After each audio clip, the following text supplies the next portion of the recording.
What's up guys, it's Brian here, and today I'm bringing you guys a review of the brand new LEGO Star Wars Ghost and Phantom 2. The set number is 75357, contains 1,394 pieces, retails for $160 US, the second most expensive system scale set of the summer for LEGO Star Wars, right behind Yavin 4. And I cannot think of a ship or a set that deserves this spot as the flagship set of the summer more. There is not a single angle of the set that looks bad. All of the details on the exterior of the set are absolutely stunning. It is the same paint job from Rebels as in Ahsoka, which is something I was a little worried about, that the Ghost would get a new paint job going into the Ahsoka series, but it doesn't. And it's the Ghost we know and love from Star Wars Rebels, and I can't think of a set that deserved an upgrade more. Even taking out the Phantom 2, it doesn't make the set look incomplete. It still looks good without the Phantom 2 in the back docking port where it's supposed to be. Speaking of the Phantom 2, let's take a look at this little thing first. This is the first bag that you build in the set. Bag 1 is just doing the Phantom 2 as well as the Mon Cala figure. And this little build, even though it's obviously scaled down significantly from what it's supposed to be, is incredibly well put together. The build techniques on the top fin and all throughout the whole thing, including up front here with the way these are built on the side with the hinge pieces, it's just so well engineered and so well thought out that even in this scale, it looks incredible. It has a little door back here in the form of one of those old gonk droid type crates with a blaster and some binoculars in there. And the front does open up completely on this little hinge piece here. And it's obviously meant to fit Jason Syndulla in there, but you can fit a full-size minifigure in there as well. And then he just kind of lays there, closes up. You can't really see him too well through the trans black, the new trans black piece that they've been doing, and that's kind of an issue on the other cockpits too. It's hard to see the minifigures through the cockpits, but this is so good. It's so good for this little tiny thing. In the scale they were able to achieve with this, they could have made this a separate set if they wanted to. They didn't have to include this, but I'm so glad they did because it makes the set feel that much more complete. Now, the set does have a few play features on the exterior, but there's a lot more on the interior. The main one being down here at the guns down here. This little Technic rod goes back and forth, and you can see it already shot that spring-loaded shooter, but it shoots the spring-loaded shooters with those little bricks down there, in addition to spinning the cannon back and forth, to sliding it back and forth. Now, it is very easy to pop one of those missiles by accident, so I don't recommend leaving them in there, but that's just how it goes. Now, the other features on the exterior, this little cannon can go back and forth like this. It doesn't rotate. However, the designer himself actually clarified that they did build a working turret that did rotate on the top, but it was not structurally stable and didn't pass all the requirements for LEGO to, like, you know, have it be an official set. But they tried, and that's all that I needed to hear from them, is that they actually tried, but it didn't really work out on the official set. The set does have two doors, one on each side, and it does go up into the interior. Now, the other complaint that I have been seeing, which I do kind of agree with, is at the bottom has some open panels, like right there. You can see like right through the ship. So it could have used some paneling off on the bottom a little bit, but that's not too big of a deal since you're not going to see it all that often. And the back, the engine details are very good. I love the way this is all built. Lots of great greebling going throughout the whole thing. And the Phantom 2 just kind of sits on the back right here, and it's anchored in by this little peg, which the peg kind of goes into this hole right here because it's a little bit deeper. But it anchors on there, and it's very sturdy. It's not going to go anywhere. And I think that the ship looks good in either mode, with the Phantom attached or with it detached. I think it looks good either way, and I like that it has that versatility of display. Now, the interior of this ship is where it really shines, because this set has a huge playable interior. This whole top section comes off like so, and this front section slides out as well to access this gunner turret, which is very cleverly built with the use of the Inquisitor lightsaber hilt as the handle there, as well as some stickers. This is just so good, this little front section. I love this so much. The interior is pretty bland, but that's okay because I'm not going to like pose the minifigures in there, but you can fit a ton of minifigures in here. And yes, they can all stand up very easily without the, with the top section attached. They all stand up very easily. There's a couple little details in here, not as many Easter eggs as I would have liked to see, honestly, but there's some good details. There's some stickers down here to mark the entrances. There's a little sink right there, which is cute. There is a crate right here, which if I can get open with one hand, has a Meluron inside of it. And that's really cute, because that's Hera's favorite fruit. The little steps leading up to the cockpit area, which the cockpit, Hera just kind of sits on these plates right here, on these studs, and just kind of has this little control lever, which is fine. I don't think we needed a more detailed cockpit for this scale. This is about the size that they could do. But that's about it for the interior. But that's okay because of how spacious it is and how much you can add to it or just play around in it posing minifigures. And for this top turret up here, there is this little section that opens up to just reveal some tiles in there for a minifigure to sit.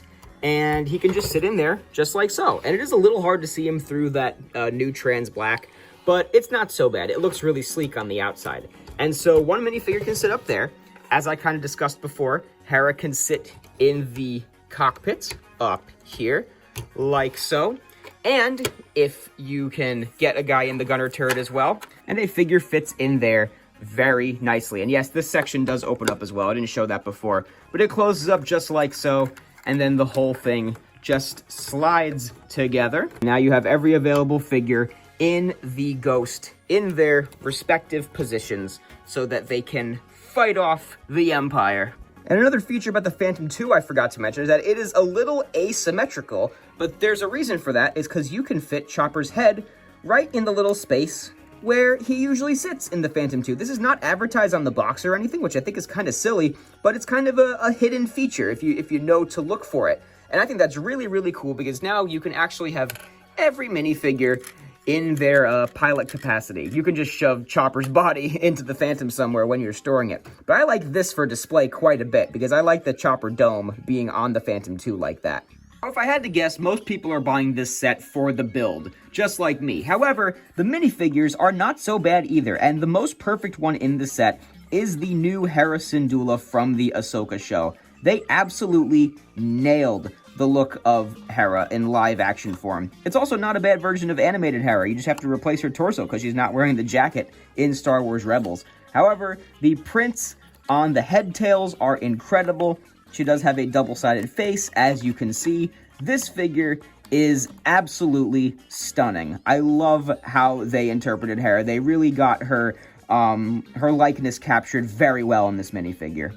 I'm not totally sure the same thing can be said for Jacen Syndulla, because, I mean, his outfit is perfect. I love his print for his torso. That's a very useful and versatile print.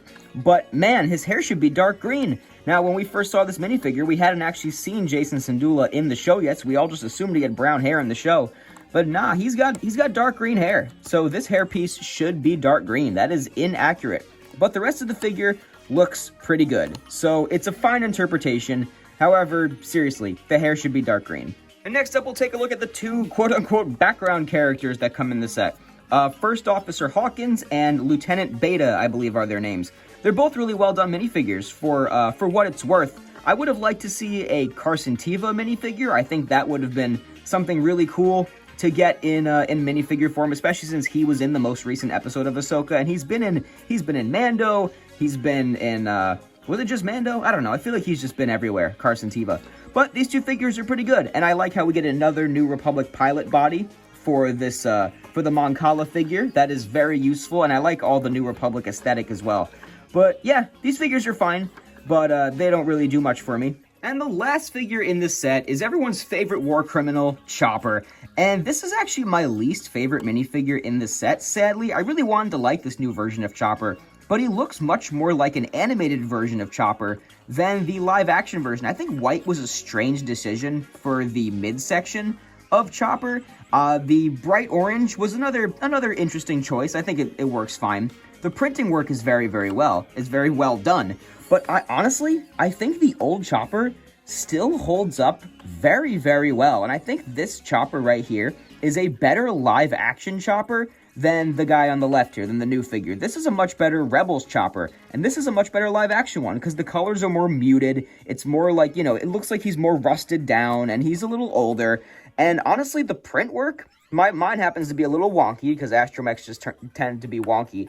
The print work is much better on this old version. He even has printing on the top of his dome piece, and going all the way around. He's got a 360 print on his dome piece. Maybe that is what contributed to the wonkiness, but still, I think the details are a little bit better on this guy. So this is my preferred chopper still, but if you don't have a chopper, this guy will do just fine.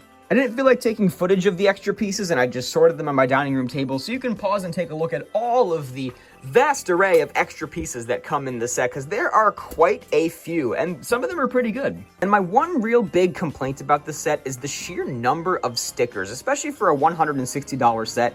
A lot of these stickers were clear backed, which is appreciated because the color matching isn't too bad. Like, for instance, on these stickers here, those are clear back stickers, so you don't have to worry about the white mismatching with the other ones. However, this is a sticker, and putting this sticker on took some years off my life, because it is a scary sticker to put on, especially since it's clear back with all the bubbles. But there are a lot of stickers throughout, and I think that some of these very much could have been prints. But honestly, anything negative that I say about this set is just a minor nitpick. This is the set of the year, and maybe the set of the decade for LEGO Star Wars. It is just incredible in every single aspect. The only real complaints that you have can truly just be nitpicks, because this set really sets the standard for LEGO Star Wars flagship sets to follow. In the system scale line, of course. This is not a UCS set, so there are lots of little inaccuracies. The door should be in the front and not on the sides. The Phantom should be a lot smaller for its scale, but whatever. Again, these are just nitpicks. This is a system scale set, and the build is very mature, challenging at times. It keeps you on your toes. You have to really pay attention, especially when putting all of these little details on. It's not that hard to mess something up real quick and have to go back and fix it, because there are just so many great little details in this set. And the build techniques, you can really tell that they put their heart and soul into this one. And I don't really think you can totally say that with every other set that is on the market, but this one, they went all out for, and I think it really does show. And I don't think that $160 is that bad of a price, honestly, for the amount of pieces you get, for the amount of minifigures. I think it really could have had one more minifigure, like a Carson Teva, like I said. But even that, I didn't buy this set for the minifigures. I honestly didn't even really care about them, except for Hera. But this set itself, the build is great. It will look wonderful on display, whether you have the Phantom here or whether you have the Phantom in the back. It still looks good either way. And honestly, it'll look good next to the other Ahsoka sets too, because this whole wave has just been straight up bangers, and all these minifigures are pretty good in this whole wave. But seriously, I can't say enough good things about this thing.